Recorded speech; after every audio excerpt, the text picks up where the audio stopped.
তো আজকে আমার হলো ক্যানচটি পেরিয়ে আমি আর অর্ডার এসছে, তো আমি যাচ্ছি ক্যানচটিতে দিয়ে ভিতরে যেতে হবে। তো প্রচুর অন্ধকার ছিল, আমাকে তো ভয় লাগছিল। তো আমার হাজব্যান্ড ছিল আমার সঙ্গে। একটু একটু দূরে ছিল জায়গাটা,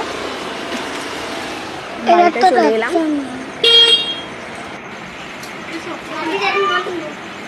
তো বৌদি অনেকক্ষণ ধরেই আমার অপেক্ষা করছিল, আমার একটু লেট হয়ে গেছে আসতে।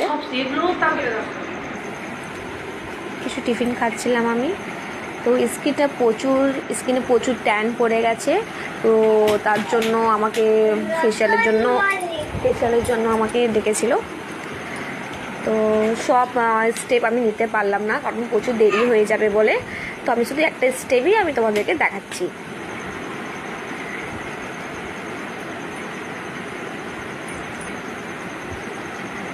ওদেরকে আমার মাসাজটা খুবই ভালো লেগেছে। ভালোই লাগছে, তোমার মেসেজটাও খুব সুন্দর লাগছে। তোমার মেসেজ পড়াতে আমার অনেকটাই মুখটা পরিষ্কার হয়ে গেছে। কিছু মনে হচ্ছে ফেসিয়াল করে? হ্যাঁ, স্কিনটা অনেক সফট হয়ে গেছে আর শাইনও করছে। আর আগে যতটা ডাল হয়ে গেছিল স্কিনটা, এখন অনেকটাই ক্লিয়ার। Thank you.